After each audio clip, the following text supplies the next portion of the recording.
அண்ணாமலைங்கிற வார்த்தையே இனிமே எங்க கட்சிக்கு தேவையில்லைன்னு தான் நான் சொல்லுவேன். அண்ணாமலையை தேர்ந்தெடுக்கும் போது உண்ணாமலையை தேர்ந்தெடுக்க தெரியாது அவங்களுக்கு.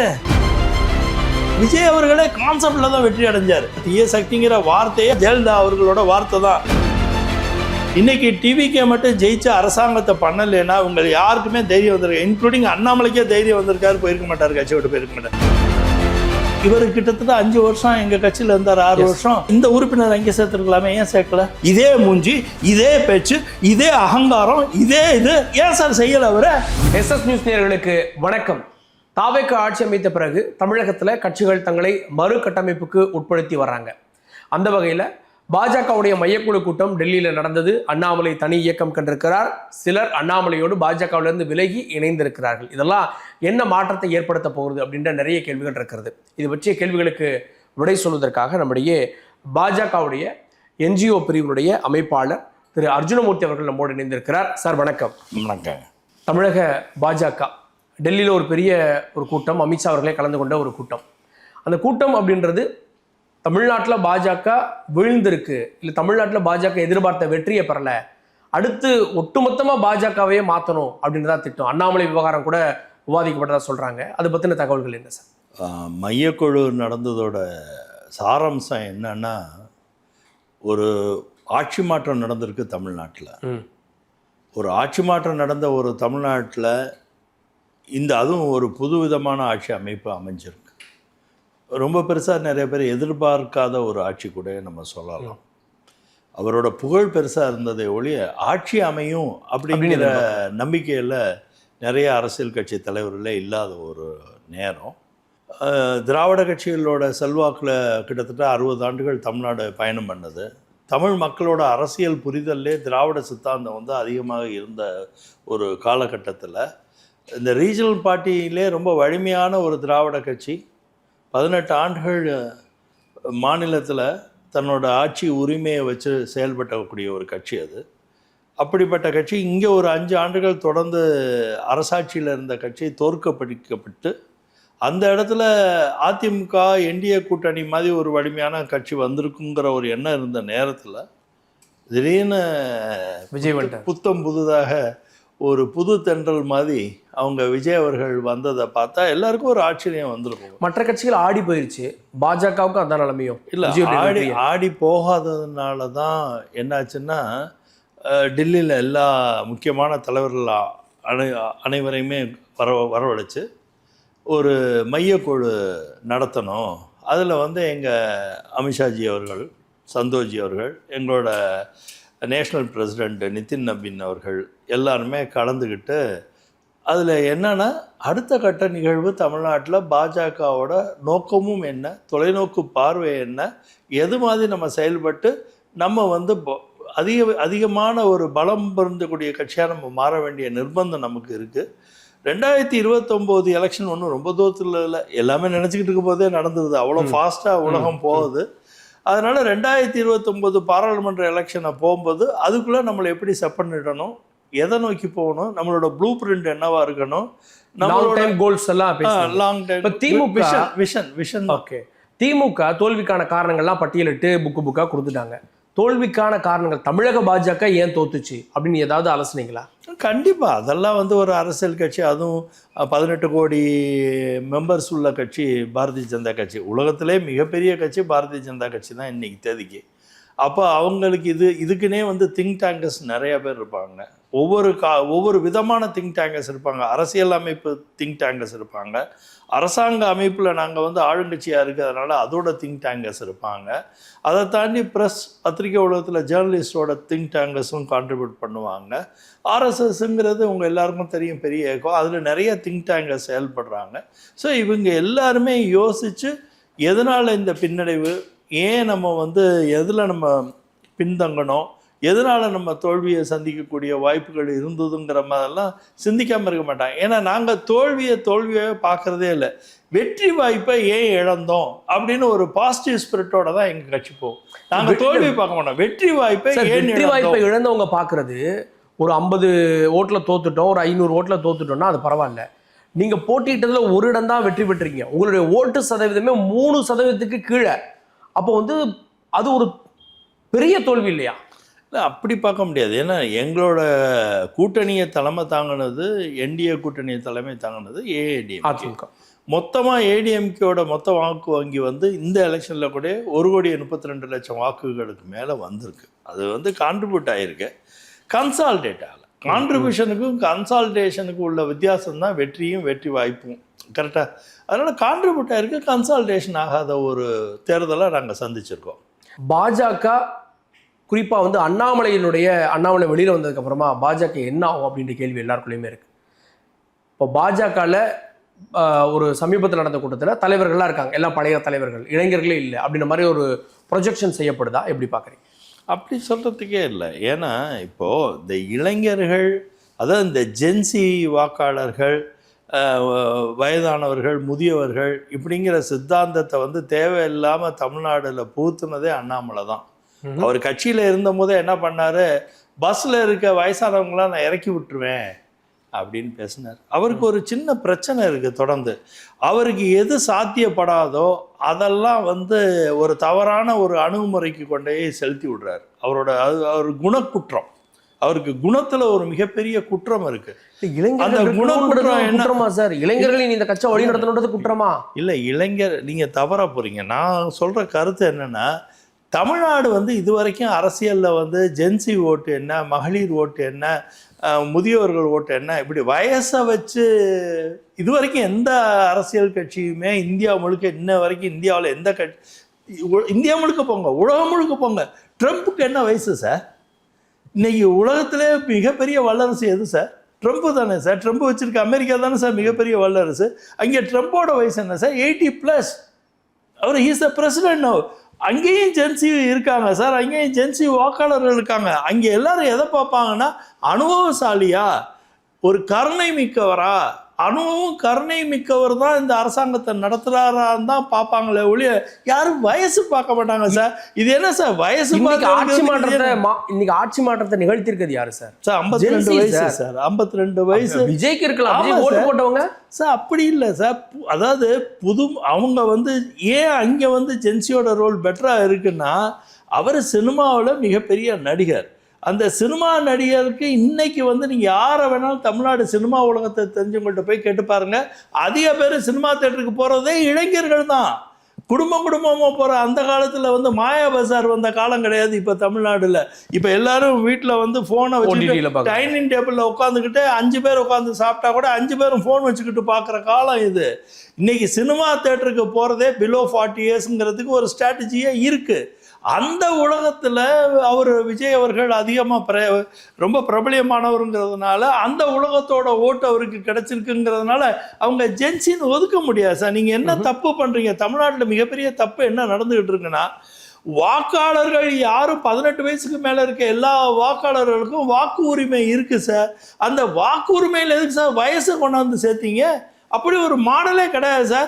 இப்போ வந்து அதிக வாக்காளர்கள் பார்த்தீங்கன்னா 35 வயசுக்கு மேலே உள்ளவங்க தான் சார் அதிக வாக்காளர் பர்சன்டேஜ் இருக்குது. இது தவறான கண்ணோட்டத்தை, இவரோட இன்ஃபியாரிட்டி காம்ப்ளெக்ஸ், அண்ணாமலையோட இன்ஃபியாரிட்டி காம்ப்ளெக்ஸில் அவர் என்ன தப்பு பண்ணிட்டார்னா, இவங்க நல்ல மூத்த அரசியல்வாதிகள், அனுபவசாலிகள் இருக்க இடத்துல அவருக்கு ஒரு ஃபியர் வந்துருச்சு, ஒரு காம்ப்ளெக்ஸ் வந்துருச்சு. இந்த இவ்வளோ பெரிய அனுபவசாலிகள் இருக்க இடத்துல நம்ம எதை சொல்லி நம்மளை மாற்றிக்கிறதுன்னு யோசிக்கும் போது இதை எடுத்துக்கிட்டு வயசானவங்களை நான் பஸ்ஸை விட்டு இறக்கி விடுவேன்னு சொன்னார் சார். அன்னைக்கு வந்த பிரச்சனை சார் இது தமிழ்நாட்டுக்கு இந்த குணமே கிடையாது சார். இன்றைக்கி தமிழ்நாட்டில் உங்கள் அப்பா அம்மா நீங்கள் மதிக்க மாட்டீங்களா? உங்கள் பாட்டி தாத்தாவை மதிக்க மாட்டீங்களா? அவங்க சொல்கிறத நீங்கள் கேட்க மாட்டீங்களா? நாங்கள் ஜென்சின்னு சொல்லி சுதந்திர பறவையாக சுற்றிட்டு இருக்கீங்களா? எந்த வீட்டுக்கு வேணால் இந்த தெருவில் இருக்க எல்லா வீட்டுக்கும் போய் பாருங்கள் சார். எல்லாரும் அவங்க தாய் தந்தரை மதிப்பாங்க, அவங்க மாமா மச்சானை மதிப்பாங்க, அவங்க தாத்தா பாட்டி சொன்னார். எங்க அப்பா ஃப்ளைட்டே ஏறாதவர், அதெல்லாம் அவர் மதிக்கிறார். ஆனா அவர் சொல்றது ஃப்ளைட் ஏறாதது பொருளாதாரம் சம்பந்தப்பட்டது, அவர் அனுபவம் சம்பந்தப்பட்டது கிடையாது. அவர் என்ன சொல்றாரு, இப்போ வந்து ஒரு புதிய தலைமுறை உருவாயிட்டு இருக்கு அப்படின்றப்போ இளைஞர்கள் வேணும் அப்படின்றாரு. அதுல என்ன தப்பு? உருவாகட்டும் சார். அண்ணாமலைக்கு எப்படி சார் 12% ஓட்டு கிடைச்சிச்சு இளைஞர்கள் இல்லாம? இல்ல சார், நான் அதுக்கப்புறம் வரேன். நீங்க இந்த மேட்டர், இந்த ஜென்சிங்கிற மேட்டரை தமிழ்நாடு தவறாக புரிஞ்சிருக்கிறதுனால அதை விளக்க வேண்டிய நிர்பந்தத்தில் நான் இருக்கேன். இன்னைக்கு வந்து சாஃப்ட்வேர் இண்டஸ்ட்ரியில் C++லேருந்து ஆரம்பிச்சிருந்தீங்கன்னா, அந்த காலத்தில் ஒவ்வொரு ஜாவா வரைக்கும் வந்து ஒவ்வொரு விதமான ரைட்டிங் ப்ரோக்ராம் வந்தது. கரெக்டா? Yes. இன்னைக்கு ஏஐல கொடுத்தீங்கன்னா கிளாட் வந்து 5 நிமிஷத்துல உங்களுக்கு என்ன ப்ரோக்ராம் எழுதி கொடுக்கும். அதுல பக் இருக்காங்கிறத கண்டுபிடிச்சு கூட வரும். அதை கூட நேற்று வந்து ட்ரம்ப் வந்து நிறுத்திட்டார். அதை வந்து யாரும் பயன்படுத்தக்கூடாது, மற்ற நாடுகளுக்கு கொடுக்க கூடாது, எஸ்பெஷலி நம்ம அமெரிக்காவில் இருக்கிற மற்ற நாட்டு பிரஜைகள் கூட அதை பயன்படுத்தக்கூடாது அப்படின்னு ஏகப்பட்ட கண்டிஷன்ஸ் கொண்டாந்து விட்டுருக்காரு. அதாவது டெக்னாலஜி வளர்ச்சிக்கும் ஜென்சிக்கும் எந்த சபத்தமும் இல்லை. ஸ்டீவ் ஜாப் வந்து அவரோட 45-50 வயசுக்கு மேலே தான் சார் அவர் ஐஃபோனே கண்டுபிடிச்சாரு. அதனால தான் சார் இன்றைக்கி யூடியூப்போட மிகப்பெரிய வளர்ச்சி. இன்றைக்கி ஐஃபோனில் அந்த டிஸ்பிளே இவ்வளோ பெரிய லெவலுக்கு வரல. அந்த கீ மட்டும் அந்த பழைய மெக்கானிக்கல் கீ இருந்துச்சுன்னா இன்றைக்கி வந்து இவ்வளோ பெரிய டிஸ்பிளே வந்திருக்காது. இவ்வளோ பெரிய டிஸ்பிளே வராமல் இருந்தால் யூடியூப்போட வளர்ச்சியாக இருக்காது. நீங்கள் நானும் இப்போ உட்காந்து யூடியூப்புக்கு பேசிக்கிட்டு இருக்க மாட்டோம். இதுதான். I will come back to your question on ஓட்டு பர்சன்டேஜ் ஆஃப் ஓட்டு வந்து ஒரு வேணுட்டே என்ன பண்ணுறாங்கன்னா அவரோட வார் ரூம் வந்து அதை ரொம்ப ப்ராபகேட் பண்ணுறாங்க. அவங்க வார் ரூமுக்கு இன்னொரு சைக்காலஜிக்கல் இஷ்யூ இருக்குது. பாவம் இங்கே நிறைய சைக்காலஜி ப்ராப்ளம் இருக்குது.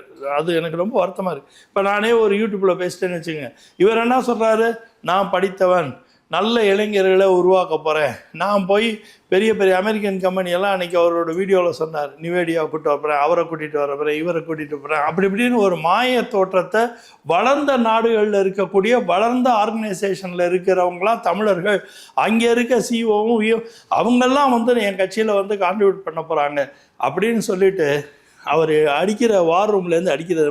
நான் எவ்வளோ அன்பார்லிமெண்ட்ரி வேர்ட்ஸ் இருக்கோ அவ்வளோதான் எல்லாரும் மேலேயும் பிரயோகிக்கிறாங்க. எனக்கு புரியலை. நீங்கள் சொல்லி தான் அடிக்கிறாங்கன்னு சொல்ல முடியும் சார். ஆதரவு அப்போ உங்களுக்கு வழிகாட்டுதலே இல்லையா? நீங்கள் எப்படி தலைவனாக முடியும்? ஒரு வழிகாட்டுதல் இப்படி சார் காந்தி சுதந்திரம் வாங்கணும்னு சொல்லும் போது ஒரு வழிகாட்டுதல். அண்ணாமலை ஒரு வீடியோ வெளியிட்டார்ல, யாரையும் திட்டாதீங்க, இவர் படிச்சவர், நான் அதை படிச்சேன் இதை படிச்சேன், ஒழுக்கத்தை பத்தி பேசுறாரு, எல்லாத்த பத்தி பேசுறாரு. இவர் வழிகாட்டணுமா? காந்தி வந்து அஹிம்சைங்கிறத வழிகாட்டினார் சார். அதை ஃபாலோ பண்ணி இந்தியாவே நம்ம மொத்த அத்தனை கோடி ஜன மக்களும் அஹிம்சையை நோக்கி நம்ம போயிருக்கோம். ஆனா இவர் எதை வழிகாட்டுறாரு? தலைமையை பார்த்தா அவங்களுக்கு தலைமையிலேருந்து என்ன இன்ஃப்ளூயன்ஸ் வரணும்? They should get a good influence from you. அப்புறம் என்ன உனக்கு மற்ற பழைய காலத்து அரசியல்வாதிக்கு என்ன பெரிய வித்தியாசம் இருக்கு? இல்லை அது பண்ணக்கூடாதுல்ல. அதை நீங்கள் இன்ன வரைக்கும் ஒரு ட்விட்டர் போட்டிங்களா? ஒரு என்ஜிஓக்கு எதுக்கு சார் நீங்கள் இவ்வளோ இம்பார்ட்டன்ஸ்? 18 லட்சம் பேர் கிட்டத்தட்ட எவ்வளோ என்ஜிஓ இருக்கு சார் தமிழ்நாடு? பல ஆயிரம் என்ஜிஓ. 18 லட்சம் பேருக்கு என்ஜிஓ சொல்லுங்க சார். சார் இது என்ன சார்? பாஜக இந்த எலெக்ஷன்ல வாங்கின ஓட்டை கூட அதிகம் சார். சார் நீங்கள் ஒன்று மனசில் வச்சுங்க சார். நீங்கள் இவ்வளோ தூரம் பெருமை பேசுறீங்களே, இவர் கிட்டத்தட்ட 5 வருஷம் எங்கள் கட்சியில் இருந்தார், 6 வருஷம். இந்த உறுப்பினர் அங்கே சேர்த்துருக்கலாமே, ஏன் சேர்க்கல? ஏன் சார் சேர்க்கல? இதே மூஞ்சி, இதே பேச்சு, இதே அகங்காரம், இதே இது ஏன் சார் செய்யலை? அவரை செஞ்சிருக்கணும்ல, ஏன் செய்யலை? ஏன் செய்யலை? அப்போ இல்லாத இப்போ உனக்குன்னு வரும்போது நல்லதா போகுது, மற்றவங்களுக்கு பண்ண. அப்போ வாட் வாஸ் யுவர் இன்டென்ஷன்? உங்கள் இன்டென்ஷன் என்ன? அப்போ நீங்கள் இந்த 10 லட்சம் பேர் சேர்த்தீங்களா நீங்கள் அந்த கட்சிக்கு? 18 லட்சம் பேர் சேர்த்துனே எங்கே சார் சேர்த்தீங்க? பிஜேபியிலேருந்து இரவல் வாங்கிட்டு இருக்கீங்க சார். எங்களோட உறுப்பினரை ஒரு மாய தோட்டத்தில் கூட்டிகிட்டு போறீங்க. அதில் கூட உங்களுக்கு வந்து நல்ல எண்ணமே இல்லை. இவர் இருந்தப்போ தானே சார் 11.24% பாஜக 2024 வாங்குச்சு. அதுக்கு முன்னாடி வாங்கியிருக்கா தனித்து நின்று கூட்டணி உங்கள் தலைமையில் அமைச்சு. ஃபேக்ட் என்னன்னா, இவரை பொறுத்த வரைக்கும் என்னன்னா, இப்போ நீங்கள் சொன்னீங்களே 3% தான் குறைஞ்சிட்டீங்கன்னு சொன்னீங்களே, அதை கால்குலேட் பண்ணுங்க. நாங்கள் எத்தனை தொகுதியில் நின்னோம்? 27 தொகுதியில் நின்னோம். ஒரு தொகுதிக்கு சட்டமன்றத்தில் எவ்வளோ வாக்காளர்? ஆவரேஜ் 2 லட்சம் தான். கரெக்டாக 2 லட்சம் × 27 போடுங்க. அப்போ நாங்கள் 22 பாராளுமன்றத்தில் நின்னோம். 22 × ஆவரேஜ் 10 லட்சம் போடுங்க. அதில் என்ன குவாண்டம் என்ன? There is a difference between value and volume sir. நீங்கள் அதை புரிஞ்சுக்காம பர்சன்டேஜே போட்டுக்கிட்டு இருக்கீங்க. என்ன பர்சன்டேஜ்? அப்படி நீங்கள் கால்குலேட் பண்ணீங்கன்னா 3 × 4 போட்டிங்கன்னா கிட்டத்தட்ட 12% கான்ட்ரிபியூஷன் வந்து ஏடிஎம்கேக்கு போயிருக்குன்றீங்க இந்த எலெக்ஷன் சார். நீங்கள் ஏடிஎம்கே இதில் பிக்சருக்கு எடுத்துகிட்டு வரீங்க sir. Let us talk only BJP sir. BJP நின்று நீங்க கம்மியா தானே நீங்க சார். அது கான்ட்ரிபியூட் இருக்கு. எனக்கு ஒன்று புரியல சார். நீங்க வந்து நாங்க 27 தொகுதியில தான் நிக்கிறோம். பிஜேபியில் மொத்தம் 33 தொகுதியில் லோட்டஸ் நின்னோம். எங்களோட 27 தொகுதியோட பர்சன்டேஜ் நீங்களே சொல்றீங்க 3% கொஞ்சம் குறைவுன்னு சொல்றீங்க. ரைட்டு. 27 × 2 லட்சம் எவ்வளோ குவான்டிட்டின்னு எடுத்துக்கோங்க. அதே மாதிரி 22 × 10 லட்சம்னு எடுத்துக்கோங்க. அங்கே நாங்கள் நின்னதோட நம்பர் ஆஃப் ஓட்டர்ஸ் எவ்வளவு, இங்கே நம்பர் ஆஃப் ஓட்டர்ஸ் எவ்வளவு. அப்போ பர்சன்டேஜ் போட்டால் என்ன பண்ணும்? 4 டைம் இருக்கணும். நீங்க எப்படி பண்ணணும்? 3 நாள்னா 12% மேல வரணும் தான் நீங்க கணக்கு எடுக்கணும். ஆனா திருப்பி அது என்ன சார்? நீங்க அந்த 11 சார் அன்டவுட்ஃபுல்லி 11, 12ங்கிறது நம்பர் வைஸில் பெருசு தான் சார். பர்சன்டேஜ் வைஸில் 3ங்கிறது சின்னதான் சார். ஆனால் எதை நோக்கி அந்த பர்சன்டேஜ் இருக்குன்னு தான் பார்க்கணும் சார். அந்த கால்குலேஷனை நீங்கள் எடுத்துக்காமல் என்ன பண்ணுறீங்கன்னா தொடர்ந்து அது 12, இது 13, இது கூட இது குறைச்ச, இது தப்பான விகிதாச்சாரம்னு நாங்கள் எத்தனை தடவை சொல்லி கொடுக்குறது சார். இதை தொடர்ந்து அவங்க தான் எது பிரச்சாரம் பண்ணுறாங்கன்னா நீங்களும் அதை ஏன் ஒத்து போகிறீங்கன்னு கேட்குறேன். அப்போ எது உண்மையான ஃபேக்ட்? அப்படின்றத நாங்கள் 12% எடுத்துருக்கோம்னு எடுத்துங்க. 22 நீங்கள் ஃபுல்லாக நான் மேத்தமெட்டிக்ஸ் வேணால் உங்களுக்கு அனுப்புகிறேன், அந்த கிளிப்பே அனுப்புகிறேன். எங்களோட சஃபாலஜிஸ்ட் கொடுத்த கிளிப்பு பர்ஃபெக்ட் நம்பர் கொடுக்குறேன், நீங்கள் வேணால் அதை ஸ்லைடு போடுங்க. இதெல்லாம் தாண்டி பாஜகவில் இருந்த சிலர் அண்ணாமலையோட போயிருக்காங்க. அப்போது பாஜக கிளாஸில் திரு கருணாராஜனாக இருக்கட்டும், சில மாவட்ட செயலாளர்கள் போயிருக்காங்க, மாவட்ட தலைவர்கள் நிறைய ஒன்றிய அளவுலையும் போயிருக்காங்க. அது லாஸ் இல்லையா சார்? கட்சியை விட்டு மென்மே கோ சார். எல்லா அரசியல் கட்சியில் இப்போ கூட பார்த்தீங்கன்னா கொத்தாக போயிட்டு இன்னைக்கு கூட ஒரு முக்கியமான ரொம்ப காலமாக ஏகப்பட்ட மினிஸ்ட்ரியில் ஏகப்பட்ட பொருளாதார வளர்ச்சியில் இருந்தவர் கூட இன்றைக்கி ஒரு கட்சிக்கு போகிறாரு, டிவிக்கு போகிறார், முக்கியமான ஒரு அமைச்சர் போகிறாருன்னு இன்னைக்கு கேள்விப்பட்டேன். அது மாதிரி சார் நிறைய இடத்துல திமுகலேருந்து அதிமுகவுக்கு போகிறது, அதிமுகலேருந்து திமுக வர்றது, இதெல்லாம் சகஜம் சார். ஒரு ஜனநாயக நாட்டில் ஒரு கட்சியிலேருந்து இன்னொரு கட்சிக்கு போகிறாங்கங்கிறதுல அது குறை சொல்கிறதுக்கு ஒன்றும் இல்லை சார். ஆனால் என்ன அதில் இருக்க வேண்டிய விஷயம் என்னன்னா, இவங்க போகிறவங்க எதை நோக்கி போகிறாங்கிறது ஒரு புரிதல் இல்லாமல் இங்கே ஏதோ ஒரு கோபத்துக்காண்டி தாபத்துக்காண்டி போகிறாங்கன்னா நம்ம அதை ஒன்றும் தவிர்க்க முடியாது. ஆனால் நான் எல்லாத்தையுமே என்ன முறையிட்டுக்கிட்டு இருக்கேன்னா, தயவு செஞ்சு பாரதிய ஜனதா கட்சி ஒரு மிகப்பெரிய வலிமையான கட்சி. ஒரு ஒரு ஒரு ஐடென்டிட்டி நமக்கு இன்ஸ்டிடியூஷனாக இருக்கணுமே ஒழிய இண்டிவிஜுவல் இருக்கக்கூடாது. அதான் அப்படிங்கிறத நான் என்னோட நண்பர்கள் யாரெல்லாம் கொஞ்சம் எமோஷனலாக எங்கள் கட்சி சார்ந்தவர்களோட மற்றவங்களோட இருக்கிற இணக்கம் பிணக்கத்தை வச்சு ஒரு முடிவெடுத்து போகிறவங்களெல்லாம் நான் ஃபோன் பண்ணி கன்வின்ஸே பண்ணுறேன். நிறைய பேர் நம்பி போகிறவங்க ஆரம்பிச்சிட்டாங்க, திருப்பி வர ஆரம்பிச்சிட்டாங்க. சார் ஒரு கட்சி ஒருத்தர் ஆரம்பித்தா அந்த கட்சியை நோக்கி 4 பேருக்கு பிடிச்சி போகிறாங்க, இல்லை அவரை பிடிச்சி போகிறாங்க, இல்லை அவர் இன்னும் சித்தாந்தமோ கொள்கையோ எதுவுமே அனௌன்ஸ் பண்ணலைன்னா கூட அவர் மேலே ஒரு ஆர்வத்தில் போகிறாங்கன்னா கூட நாங்கள் விட்டுறோம் சார். அதில் எங்களுக்கு பிரச்சனை இல்லை. ஏன்னா எங்கள் கட்சியில் இன்றைக்கி இன்னும் போகல, எவ்வளோ காலமாக எவ்வளோ பேர் போயிருக்காங்க. ஒரு காலத்தில் அரசகுமார் இருந்தவர், அவர் போனார், திமுக போனார், அவர் யாரும் பின்னால் போகல. இது மாதிரி வர்றது போகிறதுங்கிறது அரசியல் கட்சியில் தொடர்ந்து நடக்கும். இப்போ மதுரையில் இருந்த சரவணன் எங்கள் கட்சியில் இருந்தார், நிர்மல்குமார் எங்கள் கட்சியில் இருந்தார். இன்னைக்கு போய் அவர் வெளியே போய் இன்னைக்கு அமைச்சராகவே ஆகிட்டார், முக்கியமான அமைச்சர். ஆமாம், முக்கியமான அமைச்சர் ஆகிட்டார், என் நண்பர் கூட. ஸோ நான் என்ன சொல்ல வரேன்னா, எல்லாமே ரைட் சார், வரலாம் போகலாம், இருக்கலாம் போகலாம். ஆனால் இதுதான் அரசியல் மாற்றம்னு நினைக்கிறது தப்புங்கிறதான் என்னோட கருத்து. ரெண்டாவது இவங்களுக்குலாம் எங்கே தைரியம் வந்துருச்சு, எங்கே ஆசை ஜாஸ்தியாக வந்துருச்சு, பேராசை எங்கே வந்துருச்சுன்னு நான் சொல்கிறேன். இன்றைக்கி டிவிக்கே மட்டும் ஜெயிச்சு அரசாங்கத்தை பண்ணலைன்னா இவங்க யாருக்குமே தைரியம் வந்திருக்கு. இன்க்ளூடிங் அண்ணாமலைக்கே தைரியம் வந்திருக்காரு, போயிருக்க மாட்டார், கட்சி விட்டு போயிருக்க மாட்டார். இப்போ அவங்களுக்கு என்ன தைரியம் வந்திருக்குன்னா, அவர் விஜயை பார்த்து இவங்களுக்குலாம் தைரியம் வந்திருக்கு. என்ன தைரியம் வந்திருக்கு? ஓ, இப்படி ஒரு மாடல் அச்சீவ் பண்ணலாம் போல இருக்குது, போய் இப்போ பணம் செலவு பண்ண வேண்டாம், ஜாதி பிரச்சனை இல்லை, பொருளாதார நம்பி அரசியல் பண்ண வேண்டாங்கிற ஒரு நம்பிக்கை அவர் விஜய் கொடுத்ததுனால தான் இவங்களுக்குலாம் என்ன தைரியம் வந்துருச்சுன்னா, சரி நம்மளும் போய் ட்ரை பண்ணலாமே நினைக்கிறேன். தப்பு இல்லை, யார் வேணால் ட்ரை பண்ணலாம், நீங்கள் பண்ணலாம், நான் பண்ணலாம், யார் வேணால் பண்ணலாம். அது அவர் பண்ணுறாரு, அவர் பண்ணுறதெல்லாம் அவர் மேலே இருக்க நம்பிக்கையில் சில பேர் போகணும் விருப்பப்படுறாரு, அதில் பிரச்சனை இல்லை. அதுக்காண்டி எங்களோட இன்ஸ்டிடியூஷன்ஸ் ஆகவே ஆகாது. எங்கள் இன்ஸ்டிடியூஷன் உங்கள் இன்ஸ்டிடியூஷன் அவர் இழிவுபடுத்தவே இல்லை, இருந்த இடத்தையும் அது இன்னும் மதிக்கிறார். யாரையும் பகச்சு சார் அவரோட குணம். ஆனால் பாஜக அவர் எதிரியா இல்லை சார், அவரோட குணம் எனக்கு தெரியும் சார். அவர் எதையுமே smart, is a very smart cookie sir. அவர் என்ன பண்ணுவார்னா, இந்த மாதிரி அவர் ஒரு வார் ரூம் வச்சுருக்காருல, அதை வச்சு எல்லாரையும் இழிவுபடுத்துவார். அவரை போய் நேரடியாக கேட்டீங்கன்னா, ஐயோ எனக்கு தெரியாதேம்பாரு. ஆனால் அவர்கிட்ட ஒரே ஒரு விண்ணப்பம் தான் நான் பண்ணுறேன். நீங்கள் அறிவு சார்ந்தவர்களையும் நல்ல படித்த இளைஞர்களுக்காண்டி ஒரு கட்சி ஆரம்பிக்கிறீங்கன்னா தயவு செஞ்சு அவங்களுக்கு நல்ல ஒழுக்கத்தையும் சொல்லிக் கொடுங்க. நீங்கள் அரசியல் பண்ணுங்கள், உங்கள் விருப்பம், நீங்கள் பண்ணுங்கள். நீங்கள் ஆளுகளை கூட்டிகிட்டு போகிறீங்களா, அது உங்கள் விருப்பம். அவன் விருப்பப்பட்டு வந்தான்னா நீங்கள் அவங்களோட பண்ணுங்கள், எங்களுக்கு இதில்னா பிரச்சனையே கிடையாது. ஆனால் நீங்கள் ஒரு சினிமா உலக அரசியல்லேருந்து படித்தவர் அரசியல் பண்ணணும்னு விருப்பப்பட்டால் படித்தவர்களுக்கு ஒரு பேசிக் நாகரிகம் இருக்கணும், ஒரு மனிதாபிமானம் இருக்கணும். அதையும் சேர்த்து உங்கள் கட்சியாளர்கள் சொல்லுங்கள். நீங்கள் தான் இப்போ ஒர்க் ஷாப்லாம் நடத்த போகிறீங்களா, you are going to conduct work shop பண்ணுறீங்களா, அந்த ஒர்க் ஷாப்பில் இதை மெயினாக சொல்லிக் கொடுங்க. யாரையும் இகழ்ந்து பேச வேண்டாம்னு சொல்லுங்கள். உங்களுக்கு தேவை மக்கள் ஓட்டுனா மக்களை எப்படி அட்ராக்ட் பண்ண பாருங்க. 4 பேரை திட்டி என்ன இருப்பதுங்க உங்களுக்கு ஒன்று. அதில் உங்களுக்கு ஒரு சம் கைண்ட் ஆஃப் ஒரு ஸ்டாட்டிஸ்ட் ப்ளஷர் தான் நீங்கள் அச்சீவ் பண்ணுவீங்க. You can achieve the goodness from the people. மக்கள்கிட்ட உங்களுக்கு நல்லது கிடைக்கவே கிடைக்காது. அதை நீங்கள் மனசில் வச்சுக்கிட்டு படித்தவராக செயல்படுங்க. நன்றி சார், நிறைய கேள்விகளுக்கு விட கொடுத்தீங்க. நன்றி சார். நன்றி, வணக்கம்.